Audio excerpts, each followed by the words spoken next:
Oke,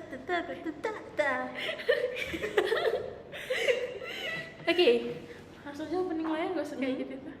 Apa?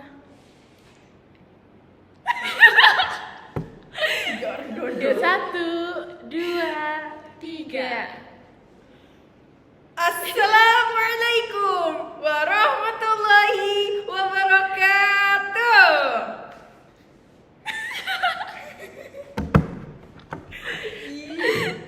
Satu, dua, tiga. Halo. Halo. Hai. Jadi kita salah ya. So that we are coming from Group 6, Accounting International Class 2021. So we are here to do or to create or to make or to take a video regarding about our presentation in accounting sustainability with the specific title Inequality Economics, or I'm wrong? Economic inequality. Yeah, that's probably all. So without any further ado, stop senyum-senyum. Let's get into the explanation. The first explanation will be delivered by Gia Laili. Come on, Gia, time is yours. Yay! Thank you, guys. I forgot my.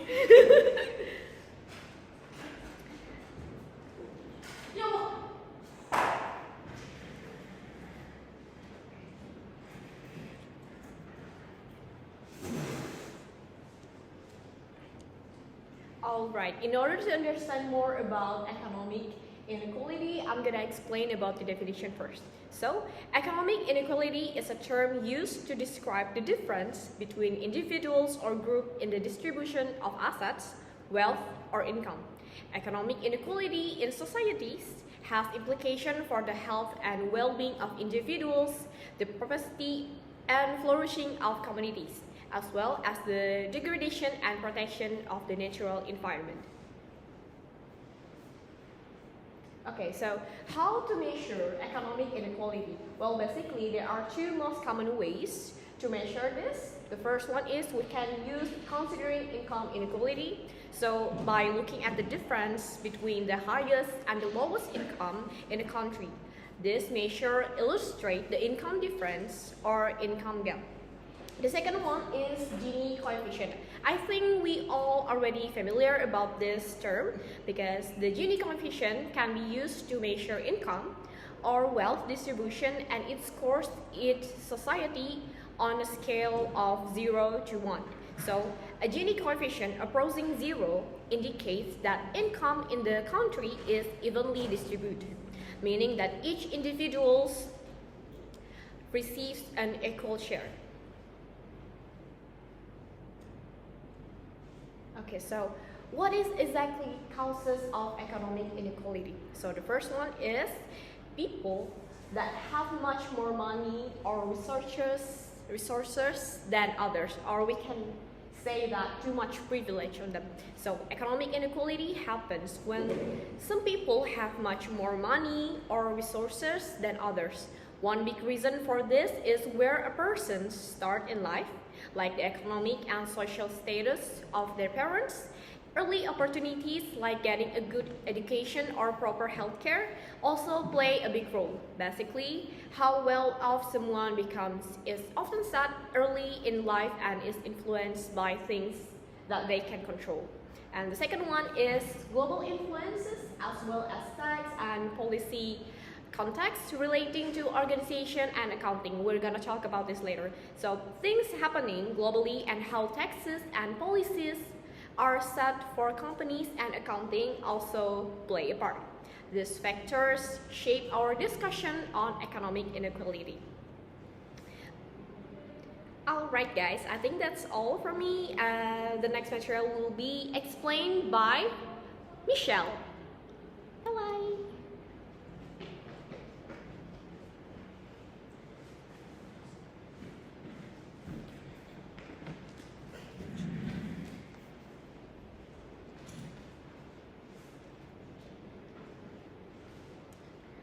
Hello. Is that clear enough? Okay.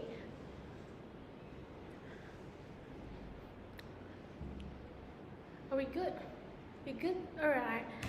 So after hearing all of Gia explanation about the raw definition and also a quick briefing about economic inequality, what is that? We are going to dig deeper into how economic inequality affects the organization. Okay, as you guys can see, there is a two side that about economic inequality influence. So it does a two kind of impact, which is the first one, indirect impact via the human development itself, and the second one is the direct impact via the institutional factor. Alright, so I hope that you can see that slide. The economic inequality significantly influence an organization, but about indirectly and also directly, with a repercussion about their performance. According to the Bapuji 2015, I mean that the outline of these two things, primary in which way economics inequality affects about the organizational dynamics. So the first one that we're going to talk right now is the indirect impact. So it classifies into three main objects, which is the first one is the economic inequality affects the organizational performance indirectly through its impact on human development within the society. And the second one is about the organization benefit from operating in more economically equal society, where there are a fewer social problems leading to a higher workforce inequality. Okay, and there's another one called as a healthier society, foster the trust and also the cooperation, contributing positively to the workplace of the environment. The next one, which is on my right side here, is about the direct impact via institutional factor. So the first one, the economic inequality, directly affects organizational performance through the influence on the institution within which organization operate. And the second one is about the science, political, and legal system. Along with the growing institution of our society are a crucial factor to that. Coming to that, we have also the research highlight. It's more probably a linkage between the corruption and also economic inequality. It indicates that corruption tends to be more preventable in society with a high level of economic inequality. Afterward, there's a last factor about that, which is the direct impact via external factor. It has a direct implication for organization operating in such a society, as a corruption can impact their function and also the ethical consideration. Next slide, please. Okay, so the organizational and accounting practice play a pivotal role in sharing economics. So, inequality within a given context, considering that the majority of economics activities occurs through the various types of organizations. So their action and the influence of accounting practice have diverse consequences.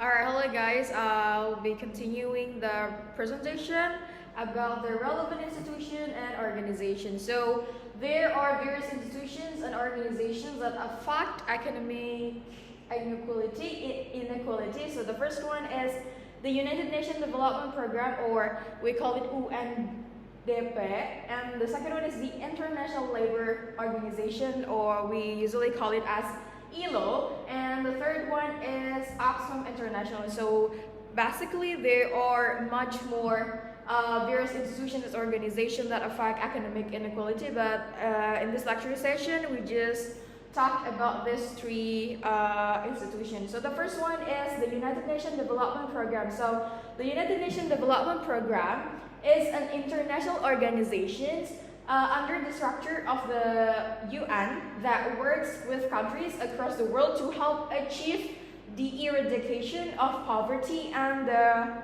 reduction of inequalities in what is that? Inequalities and exclusion. So they focuses on helping countries with important issues like reducing poverty and make sure everyone has equal opportunities and protecting the environment. And then the second one is the International Labour Organization, or we call it ILO. So it brings together governments, employers, and workers to set labor standards, develop policies, and devise programs promoting decent work. So the main aims of the ILO itself is like to promoting rights at work, so encouraging decent employment opportunities and enhance social protection and strengthen dialogue on work-related issues. And then the third one, or the last one, is Oxfam International. So basically, Oxfam is an international non-government organization which aims to tackle inequalities that make and keep people poor. So Oxfam aims to tackle the social structures of inequality which keep people in poverty. What is that? So it means that Oxfam contributes to the global dialogue on social justice to promote a world where resources and opportunities are more equitably distributed, ultimately fostering a more inclusive and just society. And then, next slide please. So there are several international social movements that the three are institutions and organizations that affect the economic inequality. So the first one, which is very famous, is the Occupy movement. So the Occupy movement was a social and economic protest that started in 2011. So people, often referred to as occupiers, gather in public spaces like parks to speak out against economic inequality and corporate influence in politics. So the movement aimed to draw attention to issues like income disparity, corporate greed, and the perceived unfairness in the financial system. And then the next one is Living Wage Campaign Groups.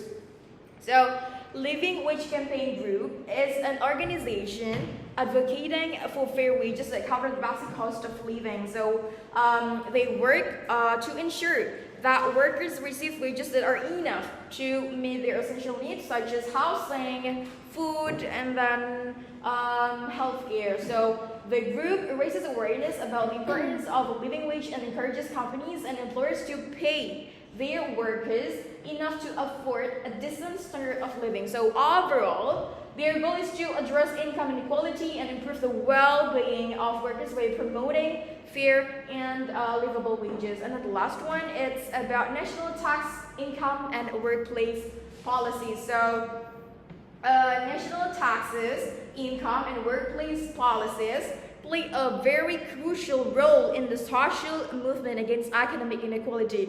Why? Because these policies involve how a country structures its taxes to distribute incomes and regulate workplace to ensure fairness and reduce the wealth gap. So these policies involve how a country structures its taxes, distributes incomes, and regulates workplace. So advocates for economic inequality push for policies that promote progressive taxation, where higher income individuals contribute to a larger share of their earnings. Alright. So the next one about accounting and accountability for economic inequality will be delivered by my friend Michelle Nishlana again. To Michelle Nishlana, time is yours.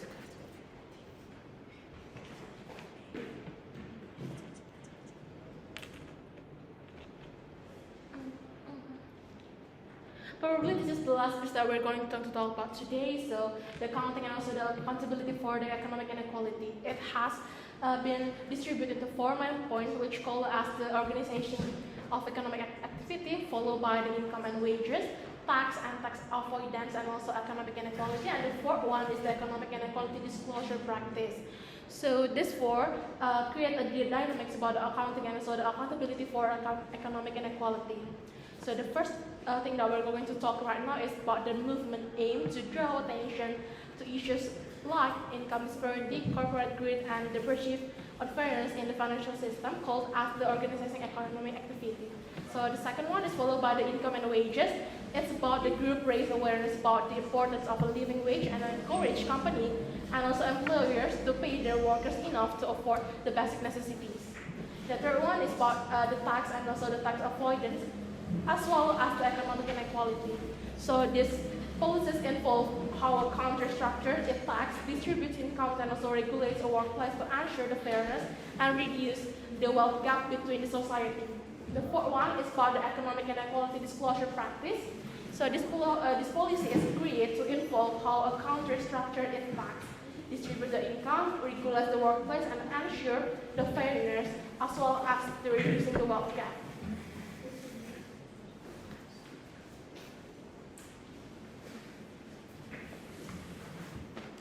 Alright, this is the last one. Maybe you guys are wondering how to reduce inequalities in this big world. So the first one, we can improve accounting for equality in various organizational forms, such as shifting from limited liability to cooperatives, social enterprises, and benefit corporations. And then the second one, we can change accounting logic in relation to labor. For example, what would it mean if we thought of labor as an investment rather than as a cost? And then the third one is accounting's role in tax. So we should think about the accounting's role in tax, because responsible and ethical tax practices guided by a commitment to social responsibility and fairness. So it might contribute to a more equitable distribution of resources. And the last one is we can limit in current reporting practices. So it encourages companies to disclose information beyond the regulations,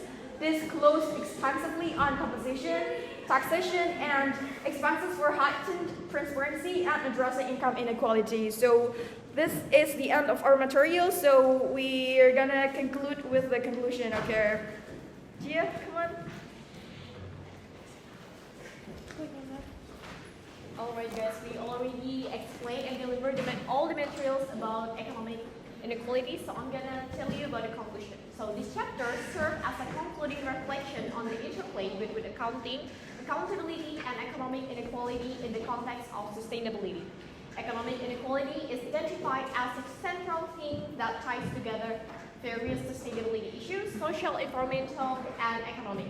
The discussion underscores the need to simultaneously address poverty and economic inequality, emphasizing their interconnected nature. This chapter highlights the serious implication of economic inequality for tackling climate change and other sustainability challenges.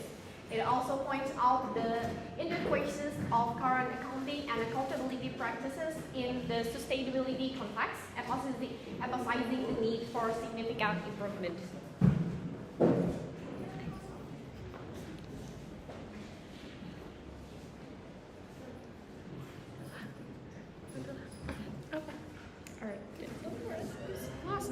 So I think that's all for our presentation for this lecturing session for today. I hope it will give you more insightful thought for you guys. And if there are any mistakes that we made along with our presentation, we're really sorry for that.